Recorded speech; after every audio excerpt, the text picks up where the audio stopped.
Hello, hello. Ni som ni pali December ni som ni pali urlok ni zar kota kan me ka tuna hian hei traffic jam ni sakop mai. Oh, voin hian in he ta RTP Bajaj showroom honna. Ka kaldona somna ka dong ve a tuna hian dar khat le chan ver re ba dar ni hian program chan tur ni a. Chumia kal tur chuan hei ka chuk ve mek ni a. Chuanin chumi pa chuan an bike thar 250 kami pulsar thar kamo 250 naked le fairing nei chi angka N250 ti le F250 ti ning kria kami kha launch na hunan mangdona chu ka vatel pui ve lo ko ngai ka hudin hatat me a chu channel hudi mo nice cop mày nice cop mày bụi tóc này bụi tóc kalau ngay nam lâu ra rồi hay cùng đóng ông chúng này sẽ là tiếng lai nó về cái zone tour vấp ông coi người ta sẽ là ngắn bầu rồi cái nó diệt lâu vàng hin cùng đóng ông nó chết lại thầy là vợ mà sẽ là nhị đi chuan hay bụi tóc này thấu thôn lại chuan chuộc lưỡi thấu bazar phải cho tốt không tăng tôi thì trồng chuan già nắn nó cả phiêu thấu bốc xe tiếng về chỗ này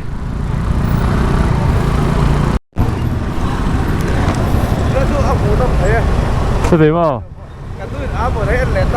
cái lết lết đúng không tôi là dám sal tục lết mấy anh hết trăng hết cal mấy anh ông ấy nào lâu rồi cần lái dầu đôn lắm minute som mi chi om to dar khat vela ira train ka chuaka tlai mi lo dur kani ngai dam lo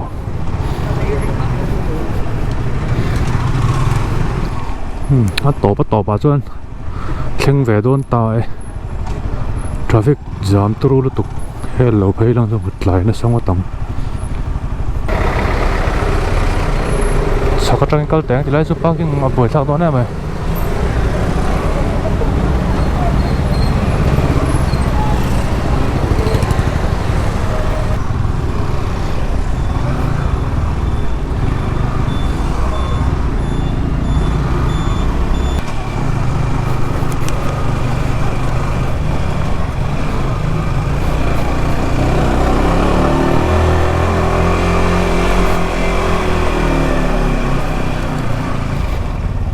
service and parts.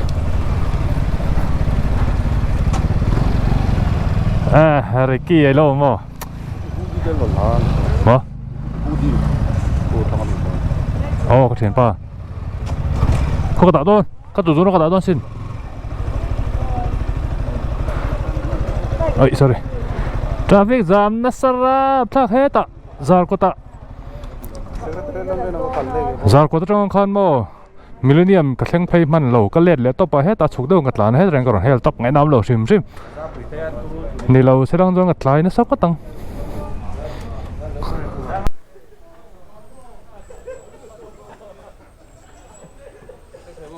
kal he sam sam e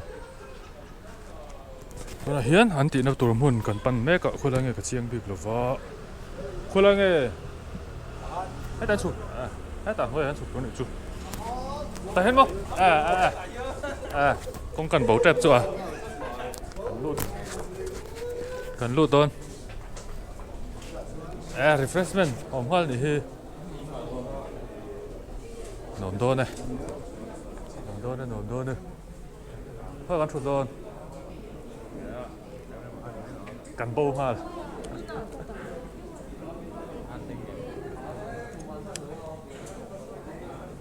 Không đôn nhất nữa. Hơi gắn chuột đôn.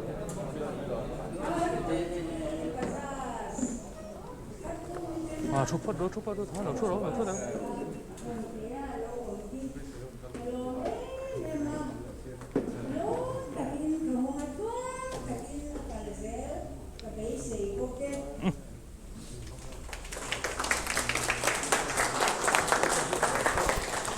Còn nó hôn mang dấu trệ, tôi nào hoàn cả rất thái tự vậy.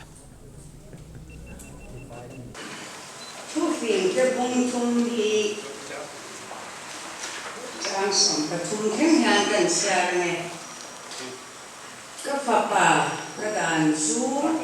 iruatan, ting, aniyang, isungin lalpa, joy moila, ikilo kung masaber, zong tene. Ditswa. Showroom tổng là nhẹ, bạch tharo là giải nào có sống rất tệ, chỉ bạch được bộ chơi vào, mà sai in cũng lúc tập in một xe hoàn một thú, đầu suy.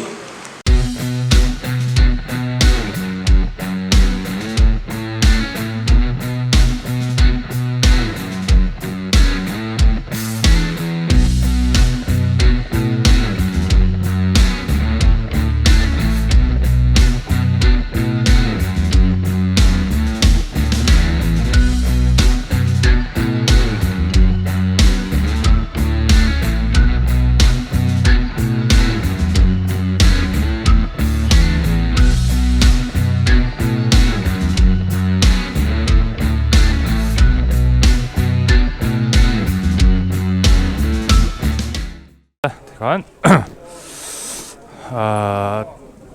bike thar tang zarna program chu han zota tuna hian he an bị cheng na sakom mai kina kan len veng cheng tu kin amo la te ro la vesela sa khayo sa tha sa tela pa te koi la tira ma hian a ho tu te mo he muon te ve mon ve hi pa sa 323 F zok fairing zok kan hi display lan da ni ta na ro ko mai chuan so naked zok kan ta hi fairing zok kha ani hi fairing zok ani hi naked zok kha ani chuan tilai hian USB charger chom hala thakom mai tangkai chuan display tilai display hi nice khop mai analog hi chu kangai na mo analog tak hi analog this ron keng tela tha ngai ko mai chuan tilai hian hei android oma ani hi Bajaj Dominar lampang product nei ani ta thil zot lokang chuan hei bike khar kan muta enge beisa ya phai enge ingai daอันนั้นก็ติดตุกให้เฮียฟูก็ติดข้อมือตัวนั้นเราเสียมีไลฟ์บริเกี่ยวกับก็หมู่ที่เราก็เรียกว่าลมหัวนั่นก็ติดตุกกังไงนัดซีตะกันเนี่ยมวยโดนยิ่งกระเสียส่วนก็แล้วเราทั้งชาก็ติดพวกอ่ะชาโดนเข้ามาเฮ้ยตัวโอเวอร์แล้ววะตุนไล่ตุน 1.5 บอร์เวลคันออนรถเถิดเรา1.5 บอร์เวลคันออนรถเถิดนะจู่สารไงยังไงด้านชัดชัตุระชวนกันง่ายมาเซ่ไงเทสต์ไดรฟ์กันแล้วเนี่ยหรอวะfull test review info bikes น้ำปังกันแล้วจังตรอเฮ้ยทีละเห็นได้ดีกี่องเฮ้ยไปคิดก็อดแล้วตัวก็เฮ้ยก็เราเองเราเวลมาอัพไพรส์โปรอัตราแล้วว่าสกูตี้ไอปนเองเราจ้าอัตราจ้านี่เป็นโรลเฮแล้วเฮ้ยไม่เฮ้ยพลันเดี๋ยวตามเพจจ้าทราฟิกจ้าว่าพอปุดหน่อยเดียวกันปุชินได้มาเลยอันลุกสปอนน่ะเรื่อง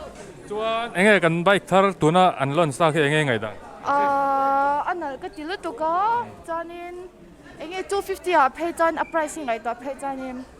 เด้งไงจีinside stock view ลองฟังนะว่าเดินปุ๊บมา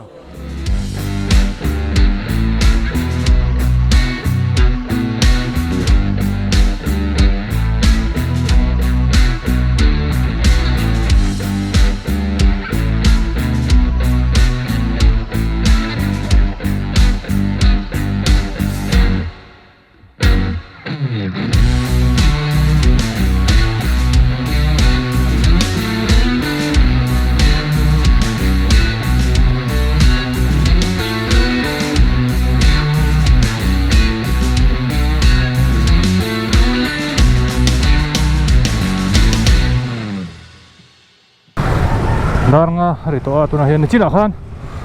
sota RTP Bajaj tanga ka chu khanin mai kalu in fit dik lo peka audio pakhat ma local lawa top na ka siam ending song te po engma audio local lo tuna hian kan ti thale ange vena ai RTP Bajaj lama min som na angin an showroom thar honna le an bike thar tang zar na min soma kalom khom maya ai ka zo tel pui ve a RTP Bajaj te min som ve avang kalom le mai ti kha an soi ma sa oi sorry ro lak lo ve ale ti khan an bike thar kha du tan chuan khalchin tur om a test drive the rang ania showroom hon nia chuan chuanin ali nga cha thei boka aman ka to vak lo 1.5 bor vela complete thei on road thei ania 250cc 1.5 bor vela on road thei chu bike to vak ani lo với ní som ni pali ni amin tam khop ma hen gì nuai mai ho chho tong a ti hian hun nom tak kan ma mang thei a khop mai chỉ khan ni mai te se Christmas te phim khur takin lo mangula lo phim khur phát mai te u lir thei khal tu te le thil che chuak vel sim po mo chu phangin safety first anti kha Christmas mang tak lim taka mang turin du sana kalan chewa kum thar le ma in voi khat chu last ride vel nei thei tur ang in ngai chinang o athang ai chu ti khan voin video bek chu tu tok don tamela ka video po achip chir vak lawanga mi be se ang po aphak vak lo mai thaya mi lo thiam ula du ang taka detail han ti po cha kon view nam a second hun nei min tin lo ba ka kan thanem do la kan zireu noi kara kha chuan ti vak hi har thina ma RTP lampang po min be se na ka phak lo mai thaya mi lo thiam turin kang en chu ani bike thatak 250 bike thatak market kan nei bel leta to mom le mai han vein video tu tok patang Merry Christmas bye bye